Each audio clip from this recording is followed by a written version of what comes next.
Hi, I'm Paul. Welcome to the channel, where over the next several months we'll be converting this box truck into a luxury motorhome affectionately called OxBox. If you like this kind of content, please like and subscribe. Well, day 3 and I think day 4, it took us to gut this all the walls out, took the subfloor out, and unfortunately what you're looking at there is a hole that they had where they used this truck for lifting pumps out.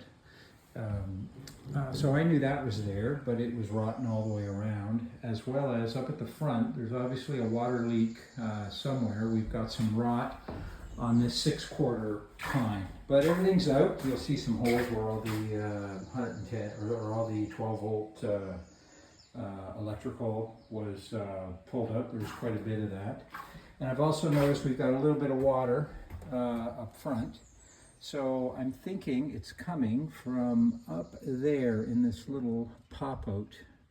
So I'll have a look at that and make sure I stop the water before we do anything else. Then I'll have to, the floor is in pretty rough shape here. It's quite soft. So I'm going to have to take some of them boards out and then probably dry it out. This is where the generator was. Now that's going to be a TV on the wall up here on this side. This is what we're planning to do. So maybe we'll back it out and put a TV on the other side and use that as a TV window, but not quite sure yet, or fill it in, whatever. But there it is. We're ready to rock and roll now. So 92 inches wide, 7 feet, 84 inches on the sides, and 85 inches in the center. The roof's got a little bit of a curve in it. And we're ready to lay this out, cut some holes, and put a door, and I think the door's going to go over there somewhere. We haven't quite decided. Put a door and some steps in there, make it a little bit easier to get in. Well, we finalized our demo, and we noticed that the floor was rotten in this area, so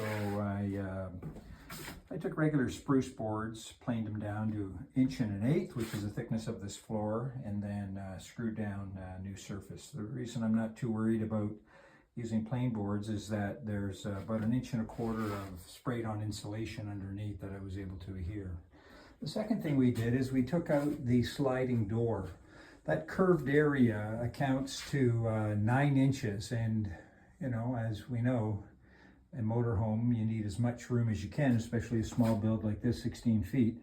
So I think what we're going to do is leave it open like this, put cabinets along the top and of course down both sides, and put a roll blind in the center, which equates to about 44 inches. In the back here, this is where that trap door was. We filled that in, as well as where there was the generator, muffler, and all the power holes and whatever. I'm looking for 2 more tires. I found 4 brand new tires for half price, and I'm looking for 2 more, and we'll get that job done.